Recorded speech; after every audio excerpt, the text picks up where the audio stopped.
जय हिंद साथियों, मैं अंकित कुमार यादव आप सभी का स्वागत करता हूं सृष्टि ज्ञान केंद्र में, जहां हम कक्षा 11वीं की पॉलिटिकल साइंस पढ़ रहे हैं और अध्याय है 2। और अध्याय का नाम जैसा कि आप सब जानते हैं, भारतीय संविधान में अधिकार। और आज के आपके टॉपिक होंगे शोषण के विरुद्ध अधिकार और धार्मिक स्वतंत्रता का अधिकार।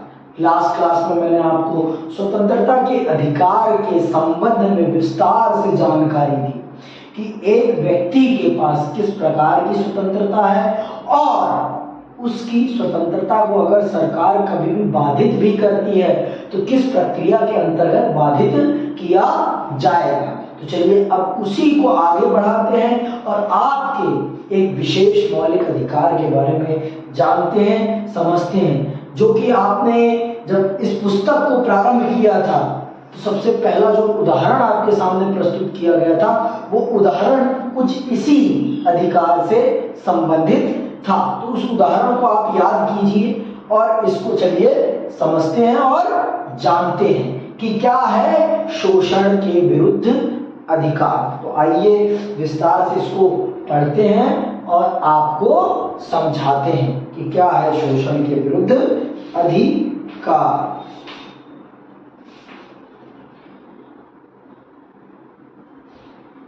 हमने अपने देश में करोड़ों लोग गरीब, दलित, शोषित और वंचित। अपने देश में गरीबी बहुत बड़े स्तर पर है ना। गरीब भी है, शोषित भी है, वंचित भी है। और हम सब जानते हैं 70 साल पहले इस देश में गरीबी की क्या स्थिति थी।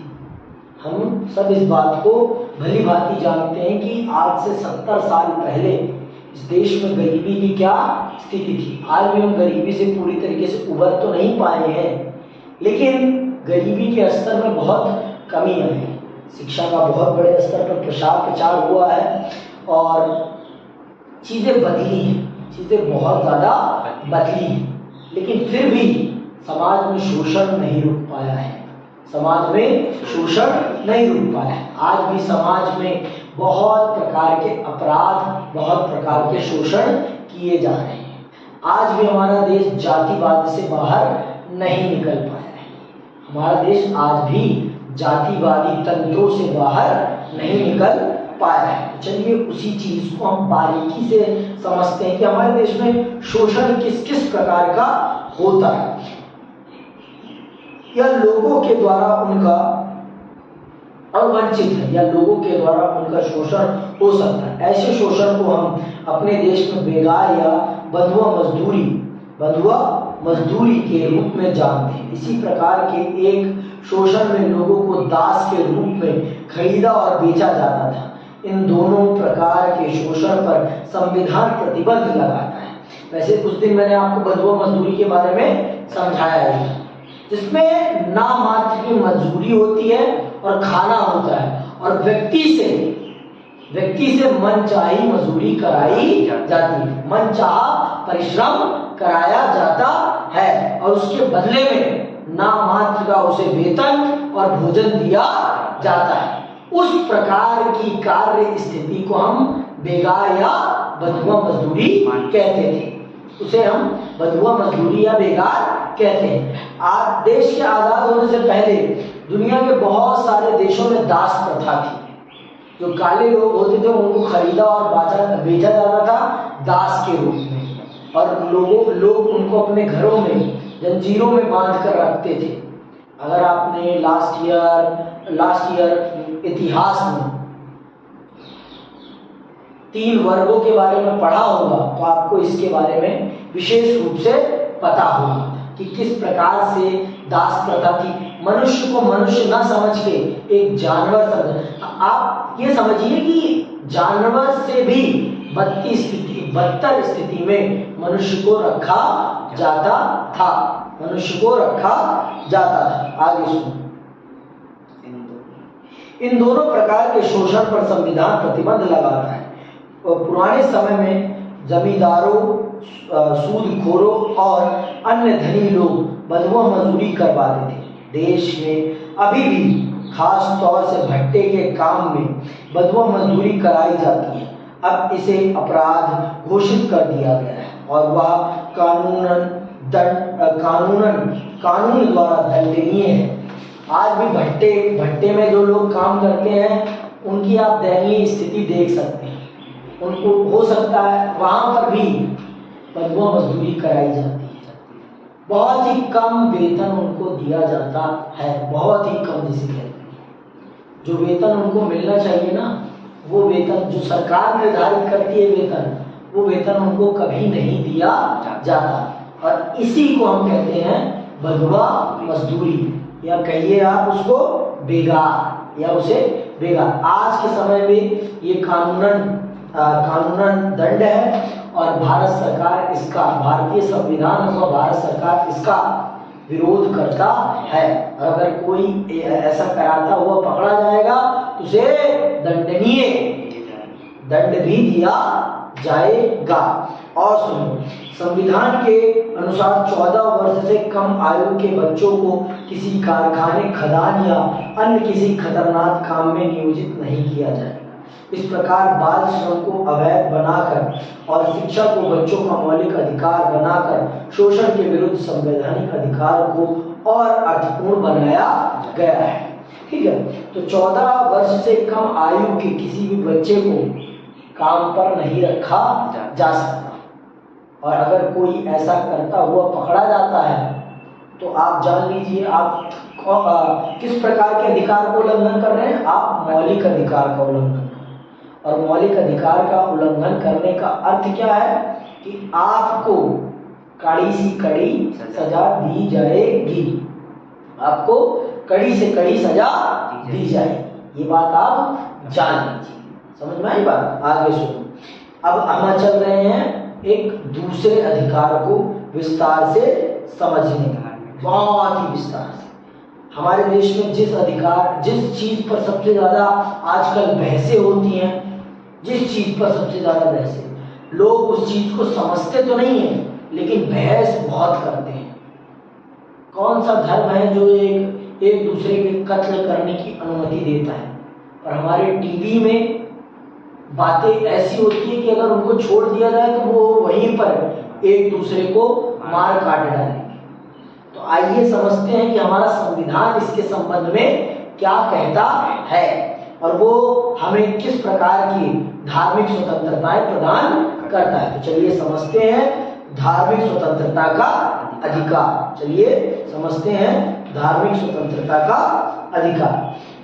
अपने संविधान के अनुसार प्रत्येक व्यक्ति को अपनी, सुन लो ये ध्यान से सुनना, अपने संविधान के अनुसार प्रत्येक व्यक्ति को अपनी पसंद के धर्म का पालन करने का अधिकार है। समझ में आई बात। अगर पिता का धर्म पुत्र माने या ना माने वो उसके ऊपर है, वो उसके ऊपर है। पिता अपना धर्म पुत्र पर थोप नहीं सकता। वैसे तो ऐसा होता नहीं है, जिस धर्म में पिता होते हैं पुत्र भी उसी धर्म का अनुसरण करता है। तो ये जान लीजिए हमारा संविधान हर व्यक्ति को अपनी पसंद के धर्म का पालन करने का अधिकार देता है।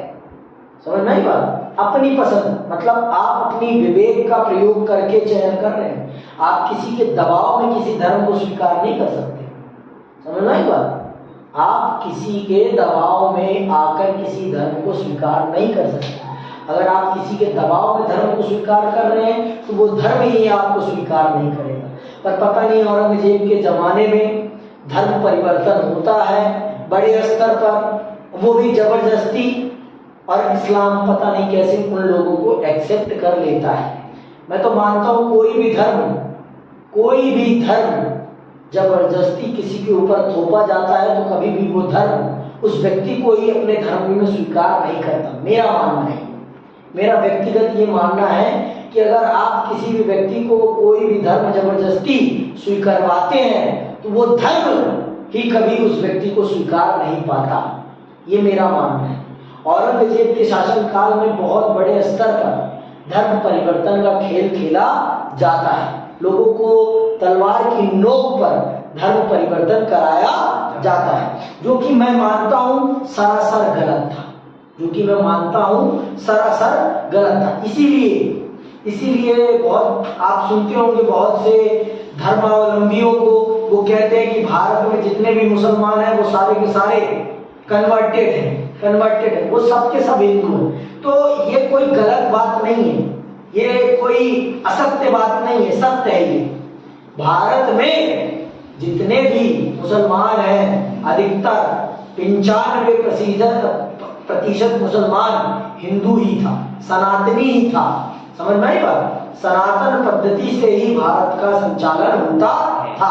समझ में आई बात? तो यहाँ पर जितने भी मुसलमान हैं उनमें से 95% मुसलमान कन्वर्टेड मुसलमान हैं वो, और वो भी दबाव में। समझ में आई बात? कोई बहुत ही कम लोग होंगे जिन्होंने अपनी इच्छा अनुसार धर्म का परिवर्तन किया होगा, नहीं तो सबने कैसे धर्म का परिवर्तन किया? जबरदस्ती, ये बात है। लेकिन आज हमारा संविधान हर व्यक्ति को इस बात की आजादी देता है कि वो अपनी इच्छा से अपने धर्म का अनुसरण कर सकता है और अपनी इच्छा के धर्म और मतावलंबी मत को मान सकता है जो उसकी इच्छा हो। ठीक है।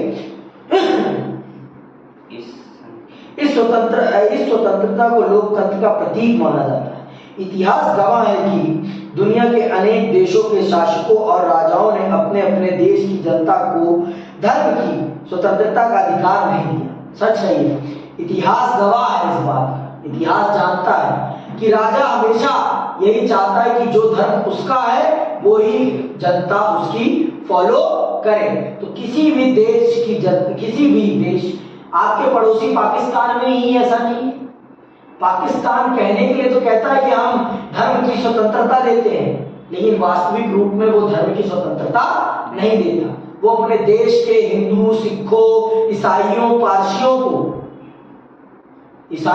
पारसियों को बंदूक की नोक पर धर्म परिवर्तन कराता है, उनकी बेटियों को उठा ले जाता है और जबरदस्ती उनसे निकाह करके उनका धर्म परिवर्तन करा लेते हैं।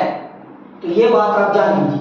तो आज हमारा देश, लेकिन हमारा देश सच में धर्म की स्वतंत्रता देता है। सच में जिसे कहते हैं सच्चे रूप में, अगर किसी देश में धार्मिक स्वतंत्रता का अधिकार है तो वो सिर्फ कहाँ है? हिंदुस्तान में, भारत में है। भारत के अलावा कोई भी संविधान, किसी भी देश का संविधान धर्म की स्वतंत्रता को उतनी बखूबी नहीं निभा पाता जितना कि भारत का संविधान निभाता है। ठीक है। तो जैसा कि मैंने आपको बताया, हर शासक चाहता है कि उसकी जनता उसके धर्म का पालन करे। इसीलिए तो औरंगजेब ने अपने शासनकाल में अपनी जनता पर अपने धर्म को जबरदस्ती थोपना प्रारंभ किया। आगे सुनो। शासकों में अलग धर्म को मानने वाले लोगों को या तो मार डाला गया या विवश किया गया कि वे शासकों द्वारा मान्य धर्म को स्वीकार करें। अतः लोकतंत्र में अपनी इच्छा के अनुसार धर्म पालन करने की स्वतंत्रता को हमेशा एक बुनियादी सिद्धांत के रूप में स्वीकार किया गया है। तो जितने भी लोकतांत्रिक राष्ट्र हैं, जो वास्तविक लोकतांत्रिक राष्ट्र हैं, पाकिस्तान लोकतांत्रिक राष्ट्र नहीं है। समझ में आगे बात? पाकिस्तान को हम एक लोकतांत्रिक राष्ट्र नहीं कह सकते। वो सरासर एक लोकतांत्रिक राष्ट्र तो है ही नहीं। उसको लोकतांत्रिक राष्ट्र मानना मतलब सर पे पत्थर मारना है। ठीक है। तो जितने भी लोकतांत्रिक राष्ट्र अपने आप को मानते हैं वो सब अपने देश की जनता को धर्म की स्वतंत्रता उपलब्ध कराते हैं, क्योंकि स्वतंत्रता में धार्मिक स्वतंत्रता भी एक प्रमुख स्वतंत्रता मानी जाती है। स्वतंत्रता में धार्मिक स्वतंत्रता भी एक प्रमुख आजादी मानी जाती है, क्योंकि ये एक व्यक्ति के किससे जुड़ा होता है? आस्था से जुड़ा होता है। और अगर व्यक्ति की आस्था को हम आस्था के साथ खेलेंगे ना, तो वो व्यक्ति हमारे साथ खेल सकता है। धर्म के नाम पे आप जानते हो कितने बड़े बड़े युद्ध हो रखे हैं, कितने बड़े बड़े दंगे हो रखे हैं। भारत का विभाजन ही धर्म के आधार पर किया गया है। तो अब सोच लो, जब धर्म के आधार पर दो देश बढ़ सकते हैं तो फिर धर्म के आधार पर और क्या नहीं हो सकता? हम उसकी कल्पना तक नहीं कर सकते कि क्या नहीं हो सकता धर्म के आधार। इसीलिए इसीलिए जो भी लोकतांत्रिक राष्ट्र हैं वो अपनी जनता को धार्मिक स्वतंत्रता का अधिकार अवश्य उपलब्ध कराते हैं। ठीक है। आस्था और प्रार्थना की स्वतंत्रता। आस्था और प्रार्थना की स्वतंत्रता। आस्था, सबसे पहले तो ये समझना है कि आस्था क्या है और प्रार्थना क्या है। ठीक है, तो चलिए समझते हैं और जानते हैं कि क्या है आस्था और प्रार्थना की स्वतंत्रता। भारत में प्रत्येक व्यक्ति को अपना धर्म चुनने और उसका पालन करने का अधिकार है। धार्मिक स्वतंत्रता में अंतःकरण की स्वतंत्रता भी समाहित है। इसका अर्थ है कि कोई व्यक्ति किसी भी धर्म को चुन सकता है या यह निर्णय भी ले सकता है कि वह किसी भी धर्म का पालन नहीं करे। समझ में आ गया? अंतःकरण का मतलब है आप अपने मन के अनुसार किसी भी धर्म को चुन सकते हैं, और अगर आपका किसी भी धर्म में मन नहीं लग रहा तो आप किसी भी धर्म को नहीं चुन, आप किसी भी धर्म का पालन ना करें, तब भी आप पर जबरदस्ती नहीं थोपा जाएगा कि आप इस धर्म को माने। समझ में आ गई बात? आप इस धर्म को माने, कोई जबरदस्ती आपसे नहीं की जाएगी। इसे कहते हैं अंतःकरण की स्वतंत्रता। अंतःकरण, ठीक है। तो आपके अंतर्मन आपका जो कहता है आप उसके अनुसार अपने जीवन का निर्वाह कर सकते हैं, कोई आप पर जोर जबरदस्ती नहीं। ठीक है।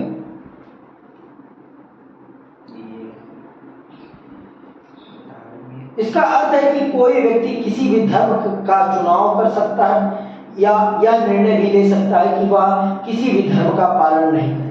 धार्मिक स्वतंत्रता का यह भी अर्थ है कि सभी व्यक्तियों को अपने धर्म को अबाध रूप से मानने, उसके अनुसार आचरण करने और प्रचार करने का समान हक होगा। मतलब हमारा देश धार्मिक स्वतंत्रता के अंतर्गत हर व्यक्ति को ये स्वतंत्रता उपलब्ध कराता है, वो अपने धर्म का पालन स्वतंत्र रूप से कर सकता है और उसके द्वारा दिए गए आचरणों का पालन कर सकता है। मतलब उनके जैसे वस्त्र हैं, जिस प्रकार का उनका धर्म वस्त्र पहनने को कहता है उस प्रकार के वो वस्त्र पहन सकते हैं। तो जैसे आप देखते हैं सिखों को पगड़ी बांधने का, और इस्लाम में जो लोग हैं उनको टोपी रखने का, और जो भी उनका आचरण है वो और शांतिपूर्ण तरीके से अपने धर्म के प्रचार करने का भी अधिकार है। लेकिन ये बात सुन लो, पर किसी के ऊपर आप अपने धर्म को जबरदस्ती थोप नहीं सकते हैं। अगर आप उसके इच्छा के विरुद्ध अपने धर्म को उसके ऊपर थोपते हैं तो आपको कानूनी दंड का सामना करना पड़ सकता है, क्योंकि हमारे देश में धर्म की स्वतंत्रता का ये अर्थ नहीं है कि आप किसी के भी ऊपर अपने धर्म को जबरदस्ती थोपें। समझ में आई बात? आप किसी के ऊपर अपने धर्म को जबरदस्ती नहीं थोप सकते हैं। ठीक।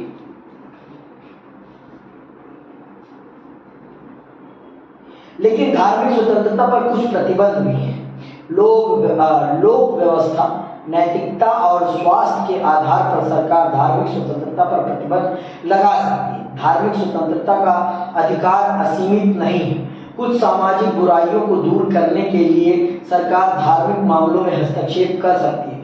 उदाहरण के तौर पर सरकार ने सती प्रथा, एक से अधिक विवाह और मानव बलि जैसी कुप्रथाओं पर प्रतिबंध के लिए अनेक कदम उठाए हैं।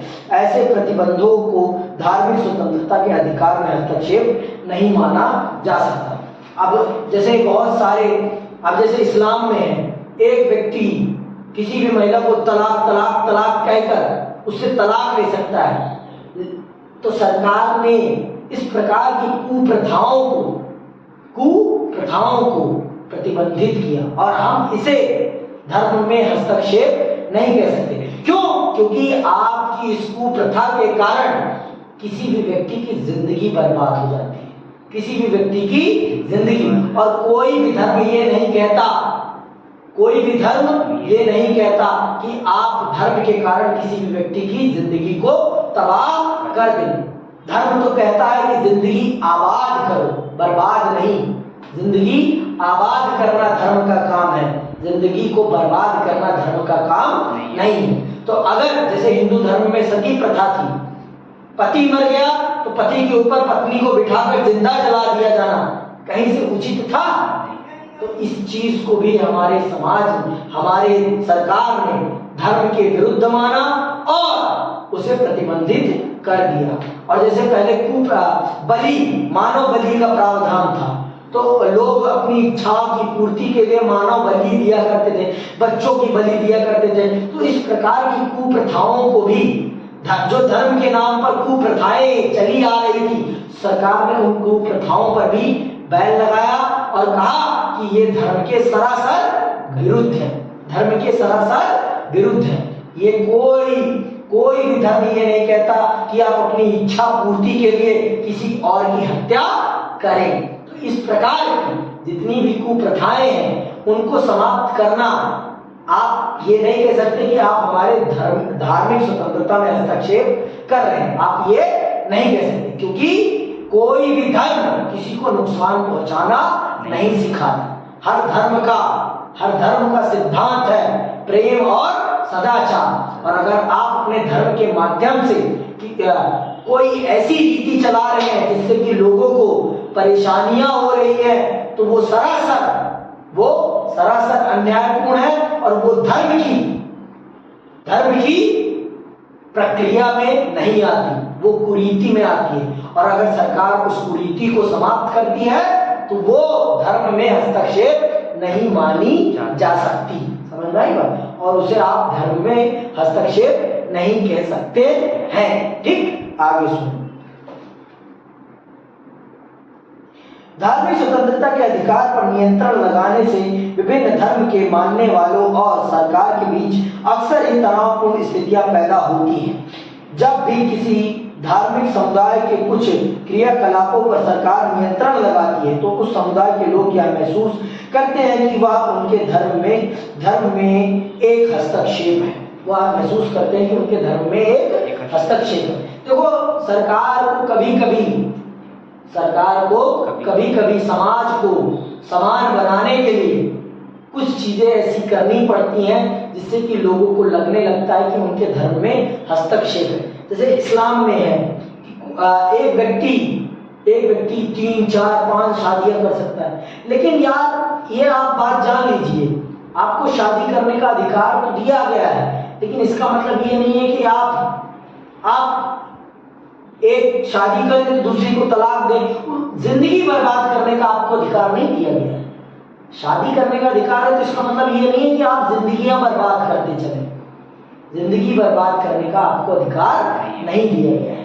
तो अगर सरकार विवाह के नियम पर एक रूपता लाती है समाज में कि एक व्यक्ति को एक समय पर एक ही विवाह करने का अधिकार होना चाहिए, ये कहीं से भी मैं इसे गलत नहीं मानूंगा, क्योंकि हमारा समाज महिला को भी उतना ही समान अधिकार देता है और पुरुष को भी उतना ही समान अधिकार देता है। तो अगर हम समाज को लिंग भेद से बाहर निकालना चाहते हैं तो हर धर्म की महिलाओं को एक समान अधिकार मिलना बहुत जरूरी है। नहीं तो आप धर्म के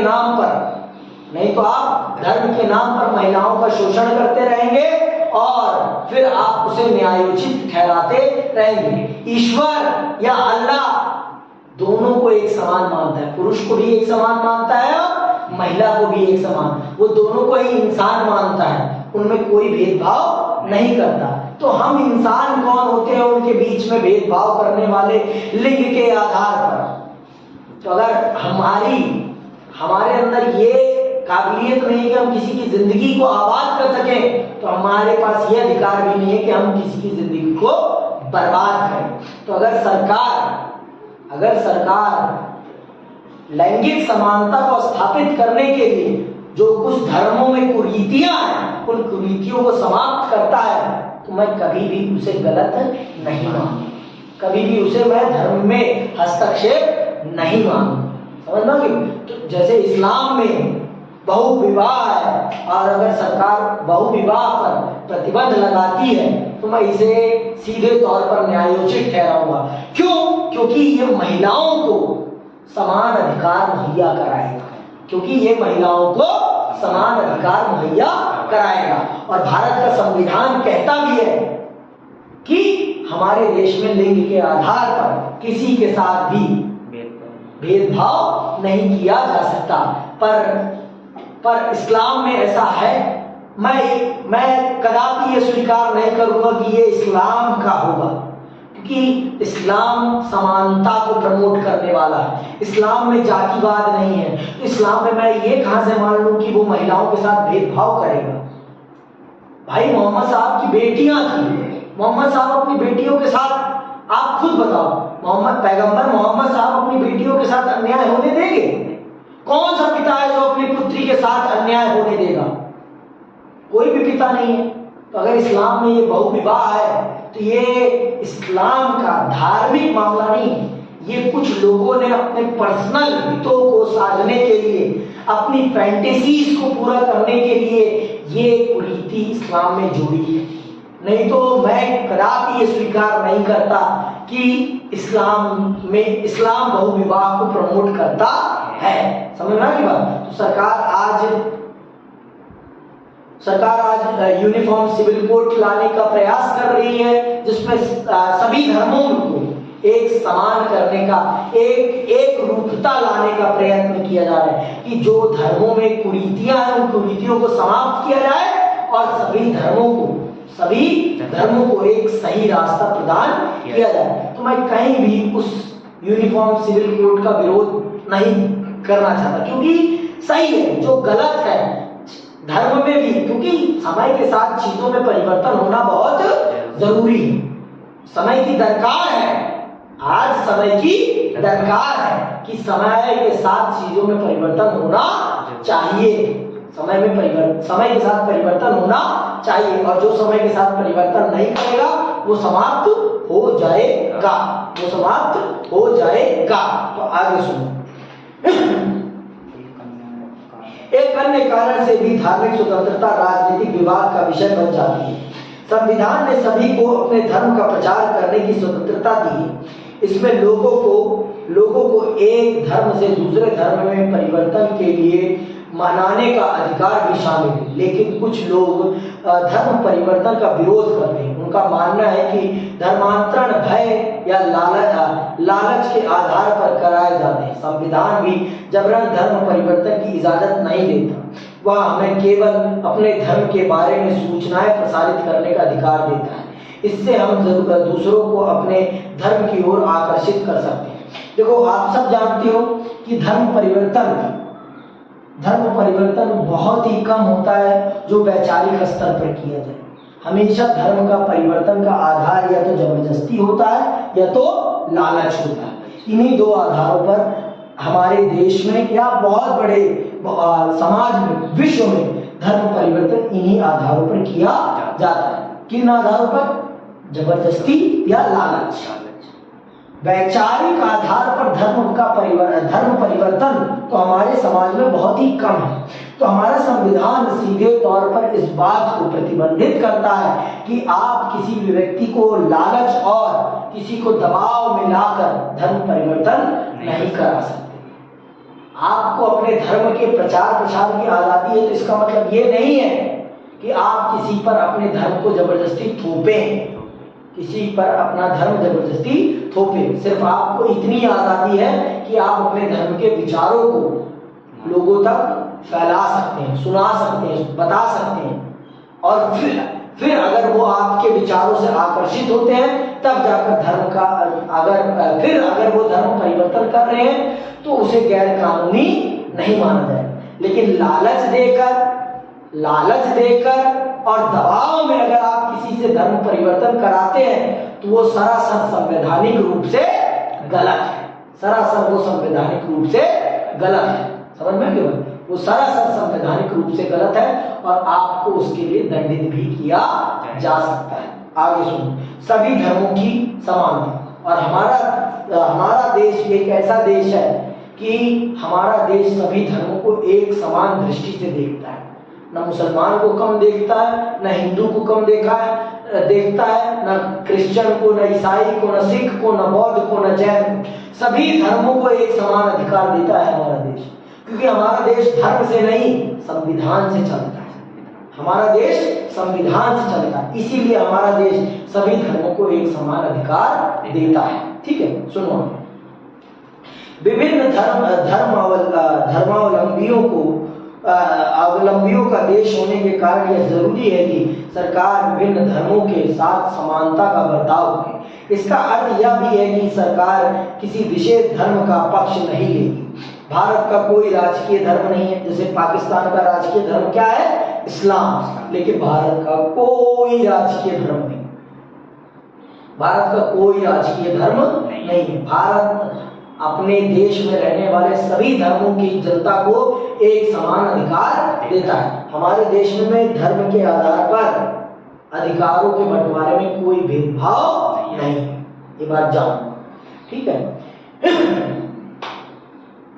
इसका अर्थ यह भी है कि सरकार किसी विशेष धर्म का पक्ष नहीं लेगी। भारत का कोई राजकीय धर्म नहीं है। भारत के राष्ट्रपति, प्रधानमंत्री, न्यायाधीश या अन्य किसी सार्वजनिक पद पर कार्य करने के लिए हमें किसी धर्म विशेष का सदस्य होना जरूरी नहीं है। मतलब आप प्रधानमंत्री, राष्ट्रपति, मुख्यमंत्री और न्यायाधीश बनने के लिए आपका किसी विशेष धर्म का होना जरूरी नहीं। भारत में कोई भी धर्म का व्यक्ति राष्ट्रपति भी बन सकता है, प्रधानमंत्री भी बन सकता है और मुख्यमंत्री भी बन सकता है। आपका प्रधानमंत्री, मुख्यमंत्री, न्यायाधीश बनने के लिए किसी विशेष धर्म का होना जरूरी नहीं। लेकिन पाकिस्तान में इसके विपरीत है। वहां अगर आपको प्रधानमंत्री, मुख्यमंत्री बनना है और राष्ट्रपति बनना है तो आपका मुस्लिम होना जरूरी है। बिना मुस्लिम हुए आप वहां के प्रधानमंत्री, मुख्यमंत्री या कहिए राष्ट्रपति नहीं बन सकते हैं। ठीक, तो आगे सुनो। समानता के अधिकार के अंतर्गत भी हमने देखा कि सभी नागरिकों को इस बात की गारंटी दी गई है कि सरकारी नौकरियों में नियुक्ति के संबंध में सरकार धर्म के आधार पर भेदभाव नहीं करेगी। राज्य द्वारा संचालित शैक्षणिक संस्थानों में न तो किसी धर्म का प्रचार किया जाएगा, न ही कोई धार्मिक शिक्षा दी जाएगी और न ही उनमें प्रवेश के लिए किसी धर्म को वरीयता दी जाएगी। इस प्रावधान से धर्मनिरपेक्षता को जीवन और बल मिलता है। और हमारे देश में आप जैसा कि जान ही गए हैं समानता के अधिकार के अंतर्गत कि आपको भारत सरकार की नौकरियों अथवा राज्य सरकार की नौकरियों को प्राप्त करने के लिए किसी विशेष धर्म का होना जरूरी नहीं, चाहे आप धर्म माने या ना माने। अगर आपके अंदर योग्यता है तो आप उस नौकरी को, उस पद को प्राप्त कर सकते हैं। और हमारे देश के शैक्षिक संस्थानों में किसी भी धर्म के प्रचार प्रसार की अनुमति नहीं, न किसी प्रकार की धार्मिक शिक्षा की अनुमति है। ठीक, तो आज के लिए बस इतना ही। इसी के साथ मैं आप सबसे विदा लेता हूँ। जय हिंद, जय।